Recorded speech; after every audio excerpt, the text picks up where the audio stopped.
if reposted. I asked this sincerely, Andrew, because I feel like you're a little bit younger than me. Were you into the Seinfeld show when it was out in the 90s? Yeah, I was. It was appointment viewing. I was maybe a little young when it first came out to fully grasp everything. It was my mom's favorite show, so I watched it, and then I think I've rewatched everything. I haven't watched it in probably about 15 years, and I could probably tell you a tidbit from every episode. Okay, good. Little context there. Tim Ferris is the guy. I don't know if you're familiar with. He's the 4 Hour Work Week. He's now got a podcast. He's like Mr. Silicon Valley. I feel like he does a lot of name dropping on his podcast. So sometimes it's kind of hard for me to get through. But he recently interviewed Jerry Seinfeld, and I got through it, and I thought it was fascinating. And in this podcast, Jerry says this: exercise, weight training, and transcendental meditation. I think I could solve just about anyone's life, and I don't care what you do, with weight training and transcendental meditation. I think your body needs that stress, that stressor. I think it builds the resilience of the nervous system. And I think transcendental meditation is the absolute ultimate work tool. End quote. He thinks he can fix everybody with two things: workouts and transcendental meditation. First off, do you agree with Jerry? I do. I mean, I don't know if it's necessarily transcendental meditation, but kind of one of the overarching themes of that entire interview was having structure to your day um, to create success. Like he says in the interview that he struggles with depression, and when he's feeling off, he'll do some TM and like get himself back on. And it's like the same as it's a mental workout, and I think that was a big part of it. I love that. Yeah, I totally connected with the system things. He's saying the problem with people when they go to work out is, is they don't say when they're going to stop working out. He says the problem with people that want to write is they don't tell themselves when they're going to stop writing. And he says that everything in life should just be a system. What I just thought was kind of brilliant. It was interesting. You told me we were going to talk about this interview, and I didn't know what part of it was. And I was listening to it, and I thought you were going to I was listening to it, and a lot of it reminded me of what I say. Not that I'm like prolific, but his whole thing was like, no one is special. It's a game of tonnage. Like if you do a lot of work, and I thought about this show for a lot of it versus like, we didn't know what we wanted to do. We knew we wanted to make a show, and our show 12 months ago wasn't very good. I feel like it's getting better, and it's a game of tonnage. Like he sits down and he writes, like whether you're going to put pen to paper or not, you can't do anything else for an allotted amount of time. And which I think is funny about that. He says, like, who's a good writer? Nobody's a good writer. Nobody knows how to write.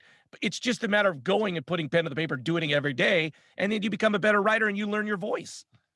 Yeah, and I guess back to the quote, the exercise and weight training is this self-discipline and routine that kind of helps propel you. That I've said it a bunch. I make my bed every day to kind of start the ball rolling on having momentum to do something. He works out, he writes every day, and that gives him momentum throughout the rest of his day. Yeah, and on the exercise point, the part that I really like that he says is,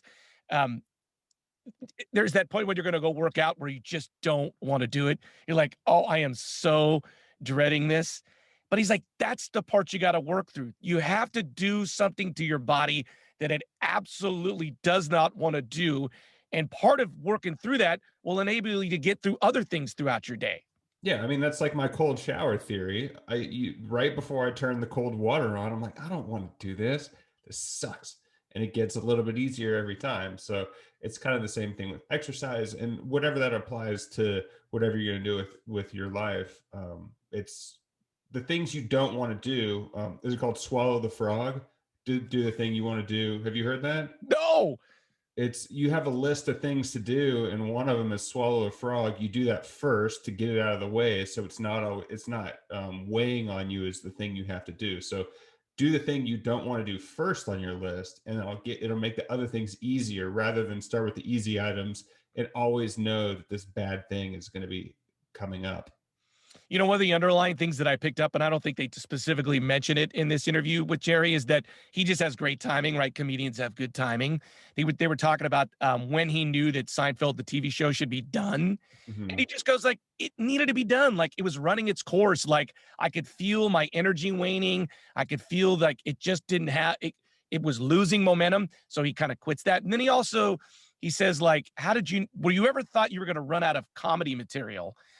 That's what Tim Ferriss asked Seinfeld. He goes, Yeah. yeah, I was running out of material. That's why I had kids. And I was like, it seems like he knows when he needs to zig when he should be zagging.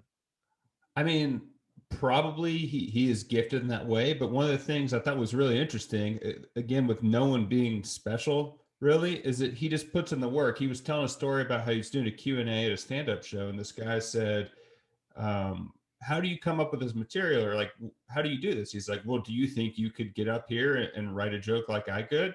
He's like, no, never in a million years. He's like, well, that's what I thought too. And I put in the million years to like get there. So it's just, none of it looks good. It's just, he's putting in the reps. We don't see the work that goes into the polished effort.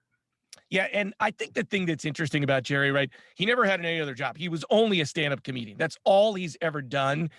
And he loves it so much, like that he takes the time every week to write jokes, to get up on stage, to refine his craft. I don't know if we're all that lucky. Like, I don't know if everybody on the world has such something that they love so much that they get to do that much. So I was trying to just, how do we apply to Jerry's passion to doing the only thing he's ever known to like the average guy like me?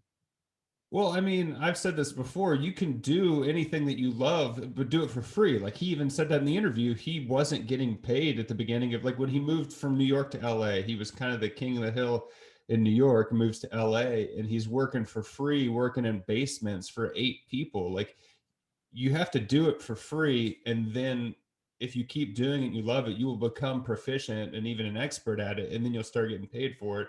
So if you're a mother of 3 working 8 jobs, spend 30 seconds a day doing something for free that you love, and then maybe 45 seconds the next day. I mean, that would be my take on it. Will this show ever get to douchecom 5? Because like Tim Ferriss every other second is like, oh, I was hanging out with my friend, the founder of Reddit. Or, oh, like, are we ever going to be like, oh, well, we just had on, the CEO of Amazon. Are we going to get to douchecom 5 ever? I mean, is that one of your goals? Not really, because I just think it's so dumb.